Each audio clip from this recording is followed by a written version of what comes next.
Ever looked at your bank account at the end of the month and just thought, where did all my money go? If you've ever felt that sinking feeling, trust me, you are not alone. Overspending is one of the most common financial struggles people face, and here's the secret. It's not just about numbers on a spreadsheet. It's about our emotions, our habits, and even our identity. In this video, we're going to dive deep into the psychology behind why we overspend. And more importantly, I'm going to give you a clear, actionable plan to stop it for good, so you can finally start building the financial future you deserve. So let's get into it. First, why do we overspend? It's not because you're bad with money. The reasons are actually wired into our brains. One of the biggest culprits is emotional spending. For so many of us, shopping becomes a coping mechanism. Feeling stressed after a long day at work? A little online shopping spree feels good.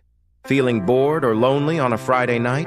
Browsing your favorite stores can fill that void. The key here is that you're not really buying the item. You're buying the feeling it gives you, that temporary rush of excitement or comfort.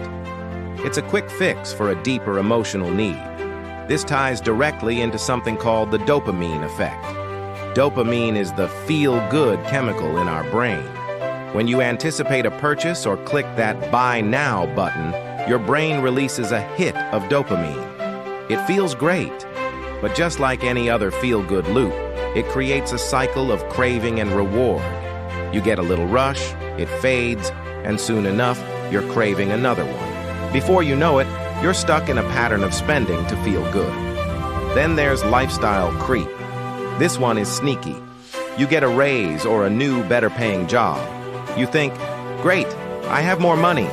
But instead of saving or investing that extra income, your expenses magically rise to meet it. You start justifying small upgrades, a slightly nicer car, better clothes, more frequent and pricier dinners out. None of these things feel like a huge splurge on their own, but they add up. You've upgraded your entire lifestyle without even realizing it, and suddenly you're just as broke as you were before, just with nicer stuff. And we can't talk about spending without mentioning social pressure and comparison. Open up Instagram or TikTok right now. What do you see? Influencers on exotic vacations, friends with new designer bags, targeted ads showing you the exact thing you were just thinking about. We are constantly bombarded with images of what other people have, and it creates this intense pressure to keep up. This feeling, often called FOMO, or fear of missing out, can drive us to spend far beyond our means just to project an image of success that matches what we see online.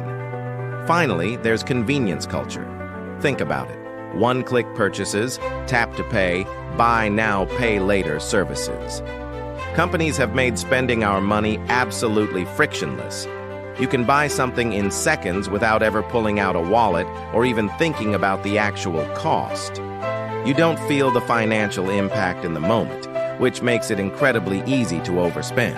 The pain only comes later, when the credit card bill arrives. Okay, so we know why it happens. Now, for the most important part, how do we stop it? It's not about willpower alone. It's about building a better system. Your first step is to identify your triggers. You can't fix a problem you don't understand. For the next 30 days, keep a spending journal. Every time you buy something, write it down. Note what you bought, how much it cost, but most importantly, how you were feeling right before you made the purchase and what prompted it. Were you bored, stressed, scrolling on social media? After a month, you'll see clear patterns emerge. Awareness is the first step to change. Next, you need to set clear financial goals. Saving more money is too vague. Your money needs a purpose. Are you saving for a down payment on a house? Are you trying to pay off that nagging student loan? Building a 6-month emergency fund? When you have a specific, exciting goal, it becomes so much easier to say no to an impulse buy. That $50 pair of shoes isn't just $50 anymore. It's $50 that's not going toward your dream home. That reframes the entire decision. A powerful tool to help with this is the 24-hour rule. It's simple. For any non-essential purchase over a certain amount, say $50, you have to wait 24 hours before you buy it. Put it in your online cart and walk away. 9 times out of 10, that intense urge to buy will fade. You'll realize you didn't need it after all. This simple pause gives your logical brain time to catch up with your emotional brain. Another game-changing tactic is to switch back to cash or debit for your variable spending. Credit cards make spending feel abstract. But when you use a cash envelope system for categories like groceries, dining out, or shopping, you physically see the money leaving your hand. When the cash in the envelope is gone, it's gone. There's no swiping your way into debt. It creates a very real, tangible sense of accountability.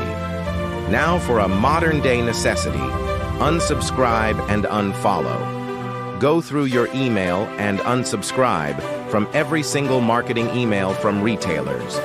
They are designed to create urgency and temptation.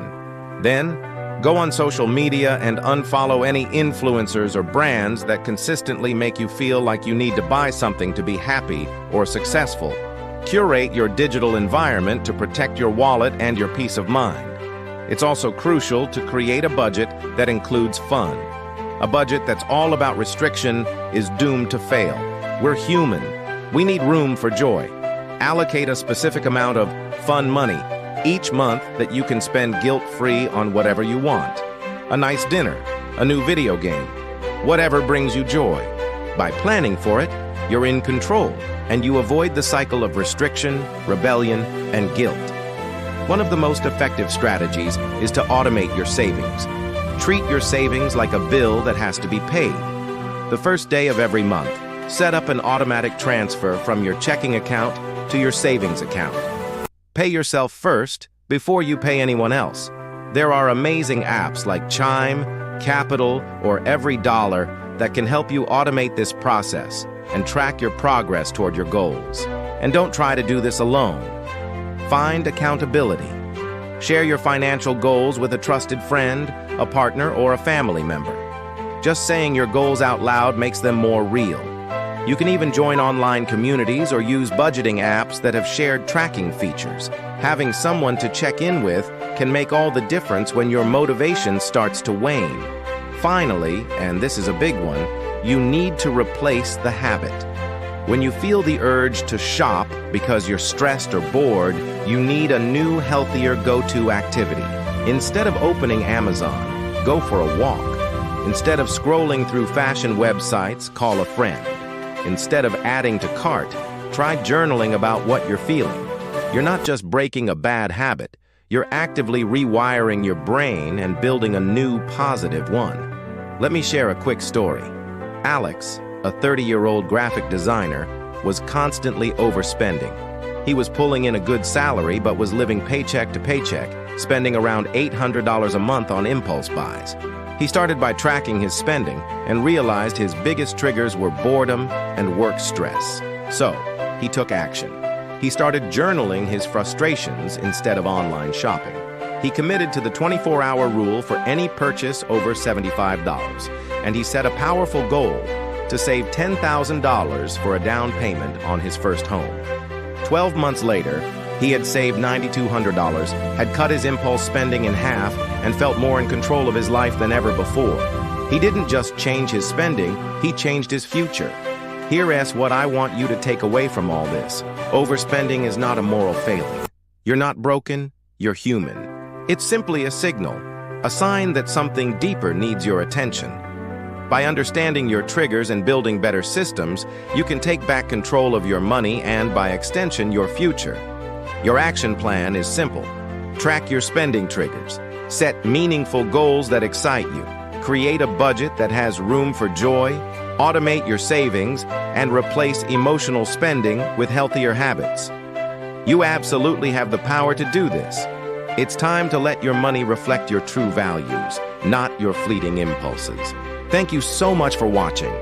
If this video helped you, please give it a thumbs up, and don't forget to subscribe for more content on how to master your money and live a richer life. Let me know in the comments which one of these tips you're going to try first. See you in the next video.